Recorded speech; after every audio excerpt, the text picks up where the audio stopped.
speak. Awesome. Well, thanks, JC, and hope everybody got to enjoy the breakouts, meet somebody new, and have some good conversation. So again, we're excited, this time, to have an investor panel, give a different lens to these healthcare meetups.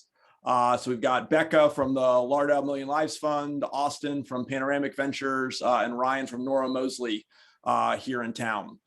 So excited to have them here. As JC mentioned, we're going to go through some questions, a little back and forth. And as you have questions, put them in the chat. We're going to wait to the end to answer the audience Q&A, but there will be time for that. So as you have questions, just put them in the chat and JC will come back to them at the end. So great. Thanks, everybody, for joining here. I guess just to get started a little bit, how about start with, for each of the panelists, how and why did you even get into healthcare? And Becca, I'll start with you. Sure. Hi, everyone. Really nice to meet everybody. I got into healthcare kind of by accident. I was a student at Emory and kind of happened into a health policy class and got totally hooked. I think ever since then, I've been totally fascinated by the complexity of healthcare. I think one is never truly an expert in the healthcare industry. There's always more to learn. And I think that really keeps me really excited and motivated to keep learning. And then just the fact that, healthcare is really foundational to everything in life.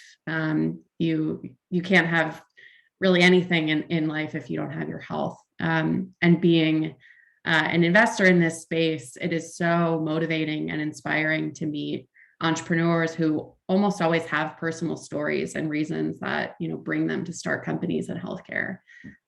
So it's a really inspiring space to be in. Awesome. Austin. Hey, yeah, Austin Poole here. And my entry into healthcare, actually, it came through the investing lens. Prior to that, my experience with healthcare was, personal and familial, and not academic or anything in that nature. But once when I came on board with what was BIP and now Panoramic about 5 years ago, healthcare was the vertical that we decided to focus on. And like Becca said, focus is the key word there. I don't, people throw around the word healthcare expert. That I would like to meet one of those people. I believe you could become expert within a silo within healthcare, perhaps, but with it being, it's probably the U.S. healthcare system being one of the largest economies in the world. It'd be difficult to be expert in everything. But the fact that it touches so many people's lives, and then also, as an outsider, not having prior experience within, there's also, it always appears as there's a lot of opportunity for improvement, especially as we as a country kind of continue to look at this shift towards a value-based care system. In nature, the nature of that is that there's always going to be room for improvement, which I think makes it an interesting sector to be investing in. Very cool. Ryan? Yeah, sure. Thanks, AT. Hey, everyone. Ryan Collins of Noro-Moseley Partners.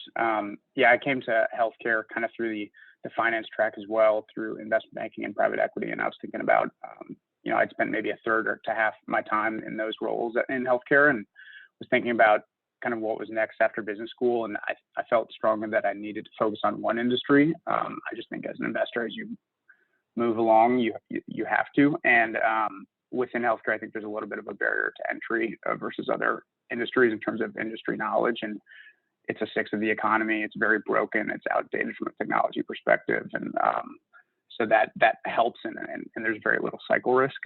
And finally, of course, it's awesome to work with companies that are helping people. That's nice to build your career around. Yeah, a couple interesting things there that I always found, just for me personally too, like, Becca, what you were saying is like the founding stories. I think healthcare has many more founding stories of a founder who went through this healthcare experience or had a family member that did, and sort of that's their passion for starting it. Is just always amazing. And then Austin, what you said is so spot on, right? Like that healthcare is so complex. To be a healthcare expert is near impossible, but whether you're with payers or providers or life science or pharma or digital health or device, there's so many different lenses of it. And I think we'll touch on this, I'm assuming later when we get into focus, but like, it's hard to be broad on all of those things. And so how do you decide, as an entrepreneur or investor, where to focus? Before we go into some of that, though, let me just, one more time around the horn, just a little bit about the firm you work with in terms of, to that point, where do you focus in healthcare? So maybe Becca, back to you. Yeah, sure. So I work for a fund called the Laerdal Million Lives Fund.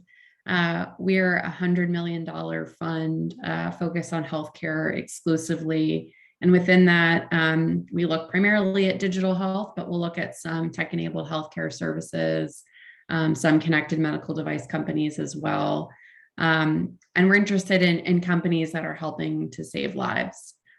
So we look really critically at companies that are making an impact on healthcare quality and healthcare outcomes, and even those that are saving lives directly, like in an acute care setting.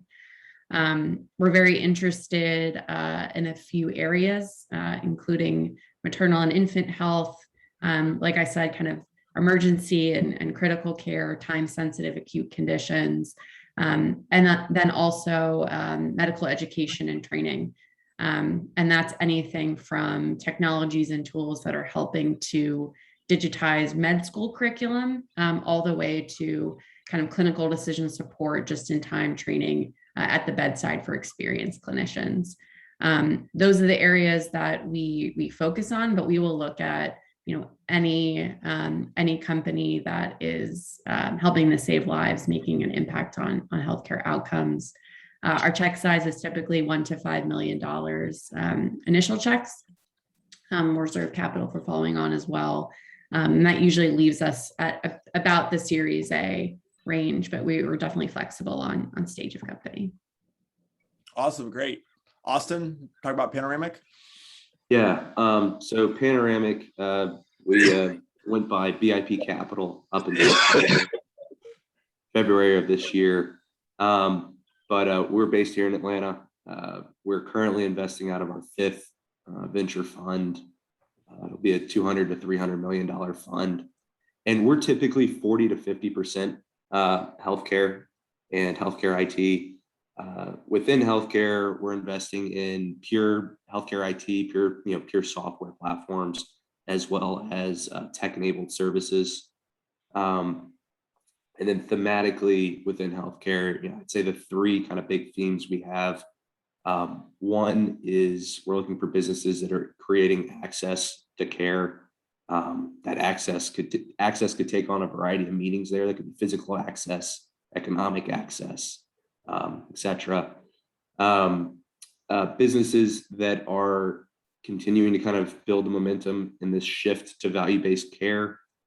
And then finally, novel care delivery platforms, basically kind of reimagining how care can be delivered to an individual. We write $2 to $10 million checks as our core strategy. It usually has us leading a seed round or a Series A round. Could be a B. The names of rounds have changed over the last 5 years. Seed round used to be like a couple $100,000. But that's kind of us in a nutshell. We're usually getting involved with businesses after they've kind of gotten going. They've got the product, they've got some customers on board the platform or using their services. And we look to partner with businesses that are now at that point of trying to figure out how to scale up their organization. So that they can actually, now they know the market wants their product or service, how do they most efficiently get that product or service into the market? That's where we like to get involved. Awesome, great, thanks, Austin. Ryan, you want to talk about Noro-Moseley? Sure, yeah, Noro-Moseley Partners, we are an early growth equity fund. Typically, we're investing in Series A and Series B rounds. We are investing out of our eighth fund, which is $180 million, and writing checks anywhere from $5 to $15 million. Half of our fund is healthcare. It's a mix of healthcare IT and healthcare services, anything from kind of traditional provider roll-ups to kind of more tech-enabled kind of risk-based models to true healthcare IT SaaS selling into plans or health systems. I think in my mind, kind of within healthcare, a lot of times we focus on what is the most quantifiable ROI, whether that's helping hospitals generate administrative savings or drive commercial patients into their doors, or health plans improve their quality scores, or focusing on high cost populations, stuff of that nature. Awesome. Well, great. Well, let's sort of, dive in. But I think for the folks on the call, as you see, you got folks that are, all of half to 100% focused on healthcare here. So it's definitely some folks who take this space seriously and have lots of knowledge and connections. So let's start with, this one just to go a little deeper here. We talked about different areas of healthcare at the beginning of the call, and then I think some folks alluded to different things. What are some areas or sectors or trends you're seeing in healthcare that get you excited, immediately, and also, looking into the future? I can just lead that one off. We've done a lot of work in post-acute and end-of-life care. I think it's a part of the market that it's not typically necessarily been as tightly pulled into the rest of the system. And, there's some recent programs that really started to come out to look at balancing quality of life with cost, and really looking to kind of optimize the time that somebody has left. Apologies. I'm actually getting over something myself. So we've spent a lot of time in post-acute care and largely around helping navigate patients through an optimal path in the system. And it really has to do with taking a closer look at that patient, their history and where they're at today, and making the correct decisions on where they should go if they're being discharged, from the acute setting. What is the optimal post-acute provider for somebody with their background and the condition that they, or what presented them, into the acute setting in the first place. So we spent a lot of time there, and have found that to be largely kind of untapped up until this point. A lot of referrals have been based off of, who brought in the tastiest donuts. And we think that, anytime that's a determining factor in where somebody's getting sent on discharge, that there's probably room for improvement there. Very, very cool.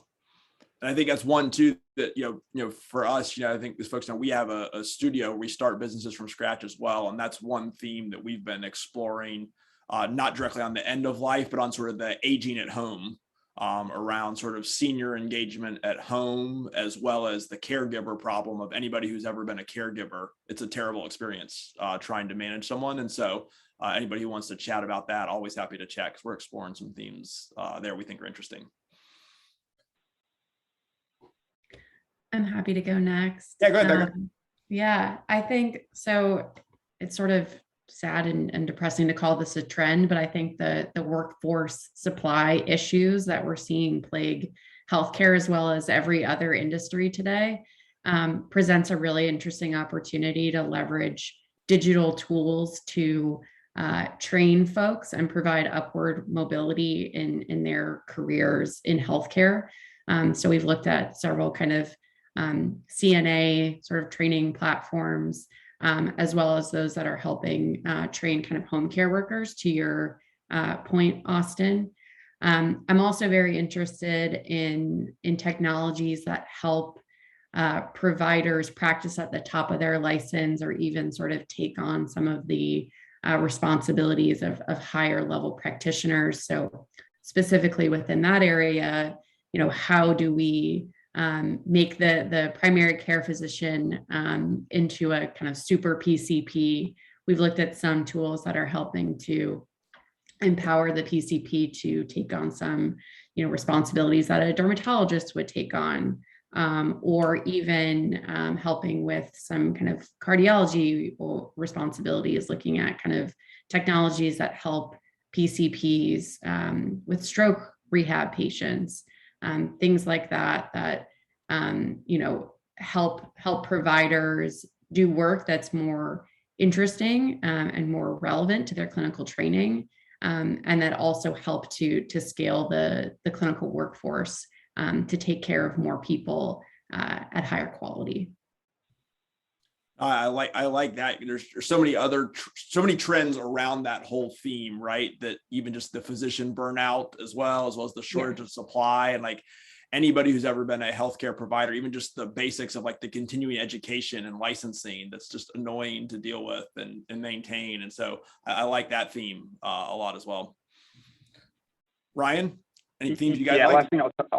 Last thing I'll touch on, and Becca, I think the labor piece is spot on. I was just talking to someone at Unity Point Health System, and they were saying basically if it's not touching on labor, don't bring it to me, because that's the only thing we can manage right now. But yeah, in terms of themes, you know, we've done a bunch in kind of getting services that are not required to be in the hospital out of the hospital into lower cost settings, into settings that are more convenient to the patient, particularly into the home, like infusion in the home, hospital at home programs, primary care at home. So that's been a big focus of ours. And then I'm also interested in kind of specialty pharmacy. It's driving a significant portion of pharmacy spend. It's where most of the new drugs are coming out into. And we're in an infusion business that really kind of opened my eyes a little bit into how costly that problem is. And then anything around kind of helping employers, I think in the tight labor market like this, helping employers provide benefits to drive retention and recruit employees. I think the days of kind of, hey, we'll give you a gym pass are over, and it's more helping with mental health, helping with caregiving, stuff like that. Awesome. That's again, to me, one of the exciting things about healthcare, right? There's no shortage of themes or problems in healthcare to go try and tackle. So if you're an entrepreneur, there's plenty of opportunities, but the focus is always the hardest thing. So let me go back to something, Ryan, that you said earlier along those lines. You said, hey, one of the things about healthcare is like, there's bigger moats. Starting a business as healthcare is very different than, you know, consumer or SaaS platform. You put a website up tonight and you get 10 customers right away. So maybe let's talk about that for a minute. You know, what does make starting a business in healthcare different, and what are some of the challenges there? Maybe Ryan, start with you. Yeah, I think the big one is definitely sales cycles. You need to probably manage keep your eye on cash, even more so than other companies. All startups need to do that. But if you're dealing with an 18-month sales cycle through a health system, you've got to keep that at the forefront of your mind. Anything that you can do with paid pilots to help conversion early on, I think will help. And then you've seen a massive influx in strategic capital in the market. And I do think that can sometimes be helpful, because it helps you navigate sometimes who the right decision makers are within a system or a plan. Yeah, the sales cycles are particularly challenging in this market. And I think one of the ways to combat that is just going back to the ROI piece. You can go to a CFO or clinical leader and say, hey, I can help you manage your staff, or hey, I can help you drive commercial patients into your door. That will resonate with them versus sometimes a little bit more nebulous quality solutions. And I think on that, you know, one of the things you mentioned there, right, I think it's interesting too, is just you mentioned the paid pilots. And I think that's one of the things I see a lot that startups especially get sucked into, is these free pilots. And, you know, my experience has generally been pilots are hard in any space, but especially in healthcare. And when they're free, you just don't get the feedback and the commitment that you need. So I'm a huge fan of encouraging, as Ryan said, a paid pilot. I care less about how much they're paying, but that they're paying something, because they have to go through some internal hoops, even just to do a paid pilot. And if you get through that, you get that much better feedback and commitment that the demand is real. Becca, sorry. Yeah, no, sorry. I didn't mean to interrupt. It was just building on what Ryan was saying. I think what's embedded in his answer is that direct to consumer is really hard in healthcare, and that folks are just not used to paying out of pocket for healthcare. And I think there's some notable exceptions to that. You know, Hims and Roe and companies like that have certainly been successful. But most healthcare companies do have to go B2B to C, whether it's through an employer or a health system or a payer organization. And in doing so, they often lose touch with their end user. I used to work for a company that sold a healthcare product to self-insured employers. And it was really difficult to be able to market directly to that end consumer, and therefore engagement suffered as a result. So I think that's one manifestation of that. And then also the product can end up kind of being built for the needs of the buyer, but not the end user. And that disconnect can be really detrimental to some companies. That's a great point about buyer versus end user. I mean, across industries, but especially in healthcare as well, knowing how to navigate that. I like that a lot. I think we've hit this one pretty good, but the last thing I'll probably add is one that's fairly obvious: the regulation and compliance that's involved when you're dealing with if you have a platform or software that's dealing with personal health information. That's going to actually limit your ability to sell based off of how compliant or what levels of compliance you have. And then if you're more on the services side, paying very close attention to how you're organizing your business and how you are actually getting customers or patients. It's another kind of can be a sticking point as you're getting going. Yeah. Well, and I think along those lines, one of the things I always see that's interesting to me about healthcare businesses is you have the framework that if you were to start a healthcare system from scratch, it would probably look nothing like the way it is today. And so but yet that is the way it is. And so I see a lot of entrepreneurs who come in and say, well, hey, healthcare should work this way logically. And they're perfectly correct that it should logically work that way, but they ignore the realities of the regulations and the existing structure with payers and providers. So I think that balance is always critical of thinking differently, but yet knowing how to navigate the right folks in the ecosystem to get adoption and support. Let's move on just to more specific examples here. Maybe we just go around the horn, everybody talk through, hey, one recent example of a company you invested in and sort of, how you found them, what you liked about what they were doing, and sort of where they're going. Sure, I can take that one first. We recently invested in a company, it's actually up in Franklin, Tennessee, called Objective Health. It's a distributed clinical research platform. Came across them actually through talking with other investors in the community. And so met them through the folks that had led their seed round. And really what Objective is trying to do is kind of ride this wave in clinical research of moving from a model where the research is more of a centralized function that's reliant on clinical research sites that do nothing but trial work. And they're trying to bring leading edge technology and therapies into practices, right? To the point of care, bringing research to the point of care. We found that really compelling for a variety of reasons. It fit really well into our theme of creating access to care. A lot of folks do not have access to leading edge therapies and treatments. A lot of times because those are being developed and tested in an academic setting. And so their approach is to partner with your kind of typical physician practice and various geographies that would not necessarily have a top line academic institution in the community, and actually allow the physician to be the one to recommend or not recommend a patient consider a clinical trial. Big problem in clinical research is actually getting patients into trials and then keeping them in trials. As you can imagine, something as personal as your health it can be a bit frightening when somebody in a white lab coat that you've never met before asks for a blood sample and maybe a piece of your liver. So it's a little bit of a different story when it's your physician that's been treating you for a specific disease for the last, 5 to 10 years, says, hey, AT, I think you might be a good candidate for this. I think this is a good opportunity for you. And so they've had really great patient adoption, and they've just done a fantastic job of being able to push, fantastic, leading edge medicine into communities that didn't have access to it before. Very neat. Ryan, you want to talk through one?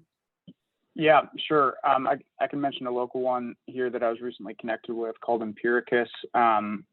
They are a company helping pharmaceutical companies market to physicians, and I guess the thesis is that the traditional sales rep model of sending docs on boondoggles and bringing in a bottle of bourbon has kind of gone away and has been cracked down on for good reason. And they help provide free services to doctors around getting patient assistance programs and samples, et cetera. And then by enrolling physicians in that way, it allows the pharmaceutical companies who are their true clients to market to them directly. I came across them actually through an introduction. I was talking to a lawyer at Morris Manning and at Venture Atlanta, and he mentioned this company and said that he thought I should meet them, and have enjoyed talking to them so far. So I think someone had a question in the chat, and how you get connected to folks or investors locally. I think Venture Atlanta is a great way to do that, and highly recommend anyone who's looking to do that apply next year.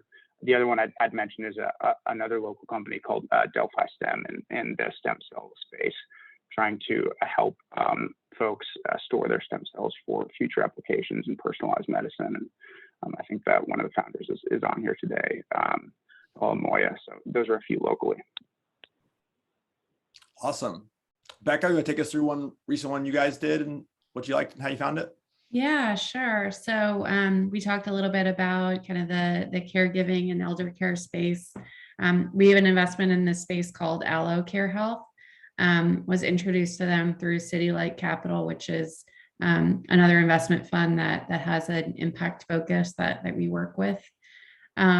They are, if you all are familiar with personal emergency response, the kind of I've fallen and I can't get up. They are a modern version of that. So they're a device that is placed in the home of a senior, monitors air quality, monitors fall detection, monitors kind of behavioral patterns, comings and goings of that person, allows the senior to call 911, to call a caregiver, or places automated calls to 911 should an emergent event occur. And then on the other side, the caregiver gets notified if there are any deviations from typical behavioral patterns of their relative, and also provides a platform for caregivers to connect with one another. Allocare is also working on integrations with remote patient monitoring devices so that the company can kind of evolve to be more clinical in nature as well.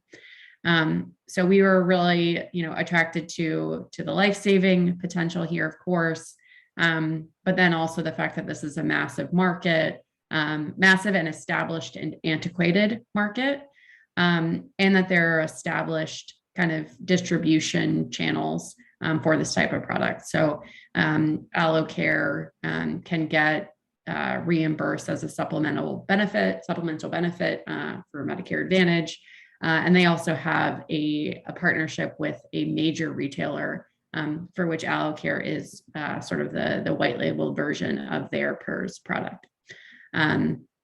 So really kind of a combination of being very impactful and kind of massive commercial potential as well.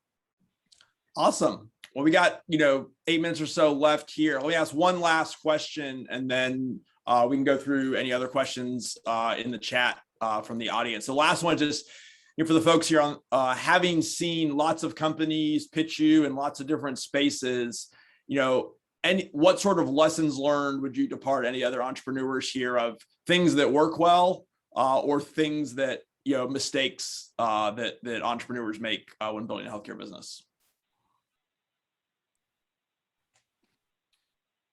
Happy to go first.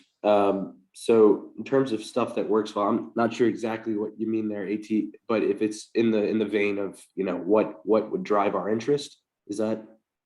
Yeah. Think more of the like, hey, what works well to get attractive investment, from an investor, like what gets their attention, or mistakes that they make in trying to get your attention or investment. So I think one thing that's good for folks that are looking to go raise money to know is really understanding the investor or the investment firm that you're going to pitch. And the reason I say that is, every firms tend to be pretty focused on what they do. Outwardly, right? We invest in healthcare at this stage, right? But it's going to be a little bit more nuanced than that. And that's a good thing, because you ultimately want a partner that is tightly aligned and understands with what you're doing. So one thing just to note is that a lot of times an investment firm's kind of box that they invest in can be pretty tight. And if you're not in it, that's okay. It's just a matter of finding the right firm. In terms of stuff that could, what would be something you'd want to do, I think one thing you've probably heard said a couple times throughout this is that engagement is difficult in healthcare. There's a lot of, we've seen a lot of businesses that have created, wonderful software that conceptually or academically, have massive ROI, but it really comes down to how does it behave in the setting of care or where it's going to be used. Are people using it? Because if people aren't using it the way that it's intended to be used, you won't be able to get the ROI that you should otherwise. So anytime you're able to show adoption of your solution and usage, that's a tough nut to crack in healthcare. So I would put that front and center. Mm-hmm. Yeah, I can go real quickly after that. Ultimately, like, what generates interest is sales growth or usage growth or clinical quality improvement. If you're at the earliest stage, probably usage or clinical quality improvement or reduction in readmissions, something of that nature, that will get folks interested. And then in terms of like the fundraising process, like have your data ready before you start that, or it will cause you a lot of headaches as you try to manage that in the middle of investor calls, like get your data room ready, revenue by customer, et cetera. I think try and figure out where the balance of telling the story about the vision and near-term opportunity without being misleading will save you a lot of time as well. And then always send the follow-up email to investors, the week after the next week, because they're talking to 1,000 during the year, and always ask for introductions if it's not a fit from that investor, because investors are incentivized to share deals with other investors. And so that will help you expand your network, and they will likely have ideas of other folks who could be good candidates for you. Great. Yeah, Becca, I think that. I was just going to say, I think that advice from Ryan is spot on. I think 90% of companies that I speak with, I don't get a follow-up email, and I don't get any kind of asks for help, beyond that conversation. I would say, other mistakes that I see entrepreneurs make are, over-indexing on one early customer and kind of using a single proof point as a demonstration that their solution can be widely adopted, and kind of customizing too much and spending too many engineering resources to deliver to the specific needs of a single customer. I think what Austin and Ryan said as far as getting investor attention is spot on. You want to show revenue growth, you want to show a massive market, you want to show clinical quality improvement. Investors also want to see exit potential. So, we all have, LPs that we're held accountable to, and we want to be able to make money for them. So being able to see kind of the end road, how this company is going to exit and create a return is also really important. And the last thing I'll say on that is obviously entrepreneurs are at different stages, right? Even the firms here, right? You heard different size, stages, and checks, and just know that that bar of what I'll call traction varies based on which stage you're at, right? The further along, you need more actual sales and customers, but right in the middle, you can still show traction by signups or usage or engagement with your product, right? So there's different ways to show it, but at any stage, showing it is important, I think. Well, great. I know we got a couple of minutes left. JC, I don't know if you want to come on, or a couple of questions in the chat. We may have time for one or two. And then the last thing while you're coming up, I'll highlight, I saw Chris put it in the chat, but Tag Digital Health is helping to pull together a list of all the Atlanta healthcare companies. So check the chat, click on that link if you want to get your company listed there, because I know I always get lots of questions, and I'm sure the others do. Hey, who are the healthcare companies in Atlanta? And it's nice to have a place to direct them. So for outside investors where they can look and see. Yeah, and we'll do, we can always keep this open for a little bit I see a lot of folks looking to connect. So for you guys, thanks for joining us. Of course, if you want to put your connection or LinkedIn or something in the chat, that's helpful. I see a lot of that here.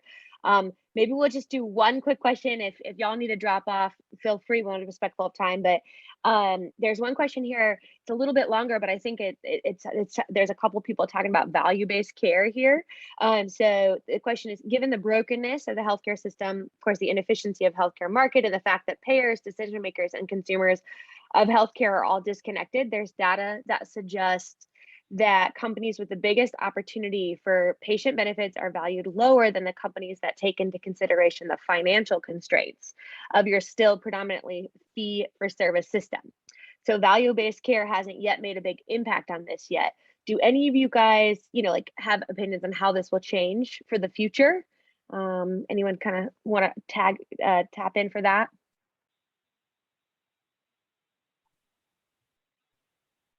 Yes, I'll just say, I think the shift to value has been maybe a little bit slower than what people initially thought 10 years ago, but it's healthcare, and that's just kind of how it works. I think you're going to continue to see that shift going on. I think you see more providers willing to take on risk and capitated payments, particularly during COVID when their volumes went away.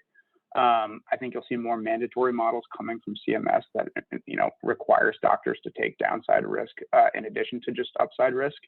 I think if you're selling under a value-based model, just think through who the provider is or the health plan is, if you're selling to a largely fee-for-service-based health system, might not be the best candidate, might want to seek out ACOs or employer organizations or health plans or Kaiser Permanente who's on the risk side. So just think about the incentives of whoever the potential customer is, and the value-based models are the ones that are generating the most attention, I think. Yeah, just building on that, I think it's really difficult to start a company from the outset that's value-based in nature. So I think it's important to have both sort of a fee-for-service revenue stream, and then a plan to evolve into taking more risk. Those, Kaiser Permanentes of the world are also kind of inundated with interest from startups working with them, and it can be kind of challenging to differentiate. It's been a disappointingly kind of slow evolution to a value-based world, but I think we do believe that COVID will kind of jumpstart that into real fruition in the near future. So hopefully that's the case. Yeah, I don't have anything to add because I was going to say what Becca said. Where I've seen companies kind of threading the needle is having a fee for service offering, but they keep an eye towards how their offering creates value in the system, so they can articulate that if they need to. Well, awesome. I know we're at past time here at 9 o'clock. Again, big thank you to Becca, Ryan, and Austin for taking your time this morning. I saw they put their LinkedIn in the chat. And you feel free to reach out to any of us with questions. But enjoy the holidays. We'll take December off from these, and we'll probably have our next one sometime in the new year. But really appreciate everybody taking the time, especially the panelists, and hope you all have a safe and happy holidays. Thank you. Thanks, AT. Thank you all. Take care, everyone. See you guys. I'll leave this. I'm going to stop recording here, but I'll leave this up for a little bit.